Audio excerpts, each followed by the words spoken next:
Hello दोस्तों, नई video में एक बार फिर से आपका स्वागत है। आज की इस वीडियो में दोस्तों इस झटका मशीन की जो पीसीबी होती है इसके अंदर ईटीडी लगी हुई होती है। इस ईटीडी को किस प्रकार मल्टीमीटर से चेक किया जाता है। होता क्या है दोस्तों, कई बार इस ईटीडी की वजह से ये जो मॉसफेट होता है 540 वाला, ये बार-बार है वो जलने लग जाता है। ये ईटीडी ख़राब हो जाती है, ये मॉसफेट है बार-बार जलने लग जाता है। हम क्या करते हैं, इसके सारे जो भी कंपोनेंट लगे हुए हैं वो सारे टेस्ट करके देखते हैं, लेकिन उनके अंदर कोई भी फ़ॉल्ट नहीं होता, लेकिन फिर भी ये मॉसफेट जो है बार-बार जलने लग जाता है। तो उस कंडीशन के अंदर क्या होता है, ये ईटीडी जो है वो ईटीडी ख़राब होती है, लेकिन ईटीडी है वो टेस्ट नहीं करनी आती है। इसकी वजह से हम टेस्ट भी नहीं कर पाते हैं कि ईटीडी ख़राब है या सही। दूसरे कंपोनेंट तो टेस्ट कर लेते हैं, लेकिन ईटीडी टेस्ट नहीं कर सकते। तो इस वीडियो में मैं ईटीडी को मल्टीमीटर से चेक करना मैं बताऊंगा। पहले जो मैंने वीडियो बनाई थी कि ये पीसीबी है वो किस प्रकार वर्क करती है, कौन-कौन से इसके अंदर फ़ॉल्ट आते हैं, किस प्रकार इसके अंदर सप्लाई है वो वर्क करती है। तो उसके अंदर जो सबसे ज़्यादा जो कमेंट आया था वो यही कमेंट था कि इसकी ईटीडी है वो अगर ख़राब हो गई है तो उसको किस प्रकार चेक करें। क्यों, उसके अंदर मैंने बताया था कि ये मॉसफेट अगर ख़राब हो गया है तो आप बीसी 547 जो यहाँ पर लगा है उसको भी साथ में चेंज करना है। अगर ये चेंज कर रहे हैं तो उसके साथ में ये भी चेंज करना है।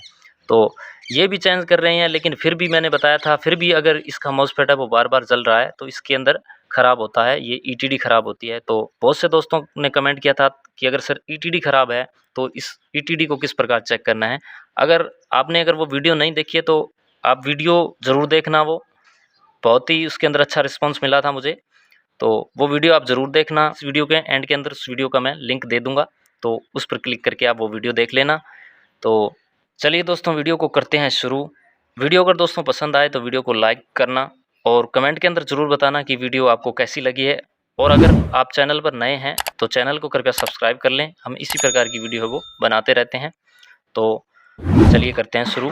तो सबसे पहले क्या करना होगा दोस्तों, इस ईटीडी जो 34 होती है इसको बाहर निकाल लेना है, अंदर इसके नहीं रखना है, इससे बाहर निकाल कर हमने इसे टेस्ट करना है। तो ये पीसीबी है मैं एक साइड में रख लेता हूँ, ये ईटीडी है मैंने बाहर निकाल ली है। तो इसको मैं मल्टीमीटर ले लेता हूँ। मल्टीमीटर को क्या करना है, कंटिन्यूटी मोड में सेट नहीं करना है, मल्टीमीटर को 200 रेजिस्टेंस की रेंज के अंदर सेट रखना है। इस ईटीडी को टेस्ट करने से पहले इसके बारे में थोड़ा सा थ्योरेटिकल नॉलेज आपके पास होना चाहिए, तो वो मैं आपको पहले एक पेज पर बता देता हूँ कि क्या इसका सिस्टम रहता है। ये मैंने इसके लिए एक पेज ले लिया है। इस पेज पर मैं इसके अंदर देखिए 2 कॉइल होते हैं।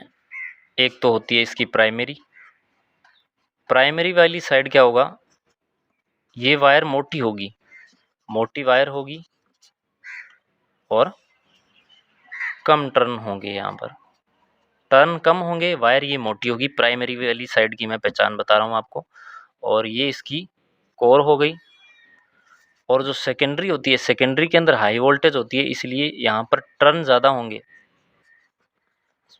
प्राइमरी की तुलना के अंदर सेकेंडरी में टर्न ज़्यादा लगे होंगे, टर्न है वो ज़्यादा होंगे, और इसके अंदर टर्न है वो कम होंगे। और ये जो वायर होगी सेकेंडरी वाली हाई वोल्टेज साइड वाली, इसके अंदर जो वायर है वायर पतली होगी। एक तो पहचान ये बता देता हूँ आपको इसकी। अगर ईटीडी आपने बाहर निकाल ली है तो अगर आपको नहीं पता चल रहा है कि इसकी प्राइमरी कौन सी है और सेकेंडरी कौन सी है, तो अब इसके जो वैल्यू क्या आनी चाहिए मल्टीमीटर से टेस्ट करने पर, तो जो इसकी प्राइमरी है जहाँ पर मोटी वायर लगी हुई है और कम टर्न है, टर्न तो आप नहीं देख सकते लेकिन वायर मोटी और पतली करके पहचान सकते हैं आप देखकर कि ये प्राइमरी है या ये सेकेंडरी है। तो प्राइमरी वाली साइड ये होती है जहाँ ये मॉसफेट लगा हुआ है, ये वाली साइड, ये वाली जो साइड होती है वो इसकी प्राइमरी होती है। और ये वाली जो साइड है जहाँ पर ये वाला मॉसफेट और ये डायोड लगे हुए हैं, ये इसकी सेकेंडरी होती है। तो इस वाली साइड का जो रेजिस्टेंस आना चाहिए मल्टीमीटर से टेस्ट करने पर, तो वो रेजिस्टेंस होना चाहिए 0.6 से लेकर 1 ओम तक, 1 ओम की वैल्यू तक ये रेजिस्टेंस आना चाहिए। मल्टीमीटर से टेस्ट करने पर अगर ये वैल्यू सही आ रही है, इतनी आ रही है, अगर 0.6 से लेकर 1 तक की वैल्यू आ रही है, तब तो ये ईटीडी है हमारी सही। अगर इससे वैल्यू है वो कम आ रही है, कम अगर वैल्यू आ रही है, कम वैल्यू आ रही है तो होगा शॉर्ट, ये शॉर्ट होगा। और अगर वैल्यू नहीं आ रही है, बिल्कुल भी वैल्यू नहीं आ रही है, नहीं आ रही है वैल्यू, वैल्यू है वो बिल्कुल भी नहीं आ रही है, तो ये ओपन होगा। ये इसका प्राइमरी का होगा, मल्टीमीटर से टेस्ट करना है। 0.6 से लेकर 1 तक, 1 ओम तक इसका रेजिस्टेंस वैल्यू आनी चाहिए।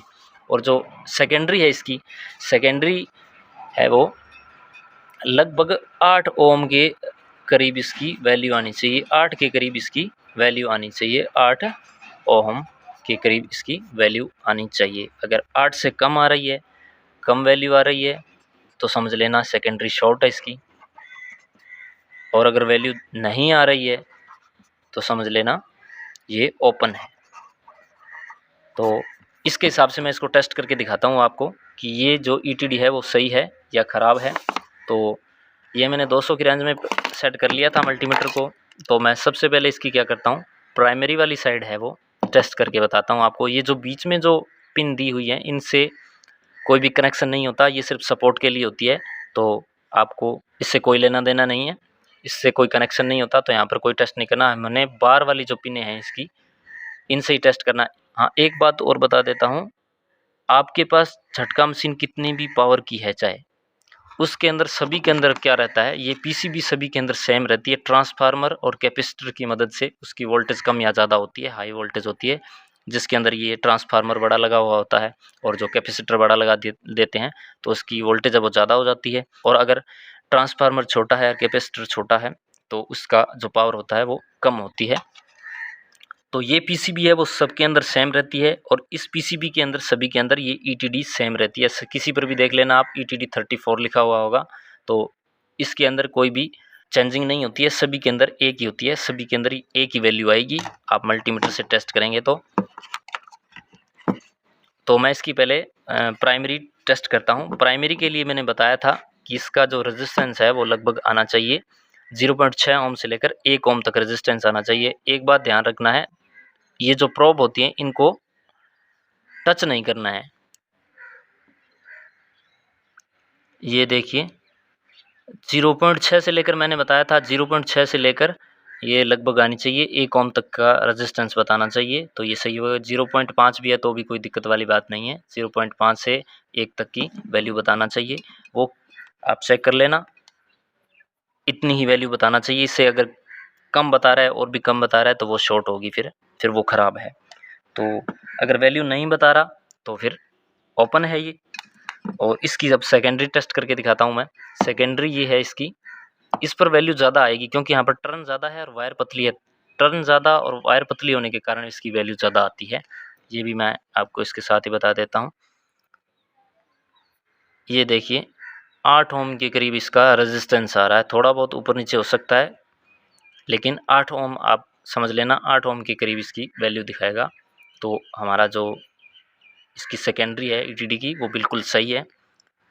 अगर इससे कम आ रही है वैल्यू तो शॉर्ट है, और अगर बिल्कुल भी नहीं वैल्यू आ रही तो ये ओपन है।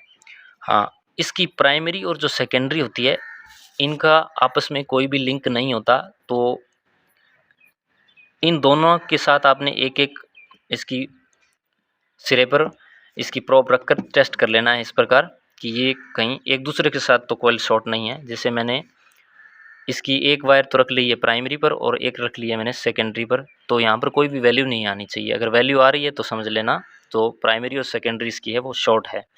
तो यहाँ पर भी रख सकते हैं आप, चाहे यहाँ पर भी रख सकते हैं, किसी भी साइड भी टेस्ट कर सकते हैं। अगर शॉर्ट है तो वो दोनों में किसी भी सिरे पर, दोनों पर ही बताएगा अगर शॉर्ट है तो। देखिए यहाँ पर कोई भी वैल्यू नहीं आ रही है, तो इसका मतलब ये जो ETD है वो बिल्कुल सही है हमारी। तो इस प्रकार आप टेस्ट कर सकते हैं झटका मशीन की। अगर PCB के अंदर जो ETD लगी है वो इस प्रकार है, वो आप टेस्ट कर सकते हैं। तो वीडियो अगर दोस्तों पसंद आई है तो वीडियो को लाइक करना, वीडियो में कमेंट में ज़रूर बताना दोस्तों कि वीडियो कैसी लगी है आपको, और साथ में कमेंट में ये भी बताना आप कि मैं किस प्रकार की वीडियो है वो आगे लेकर आऊँ। और अगर आप चैनल पर नए हैं तो चैनल को सब्सक्राइब ज़रूर कर लेना और साथ में बेल आइकन पर प्रेस करना बिल्कुल भी नहीं भूलना है। बेल आइकन पर प्रेस नहीं करेंगे तो फिर चैनल सब्सक्राइब करने से फिर कुछ फ़ायदा नहीं होने वाला है, क्योंकि नोटिफिकेशन आपके पास नहीं पहुँच पाएगा। तो दोस्तों बेल आइकन पर भी प्रेस कर लेना। धन्यवाद।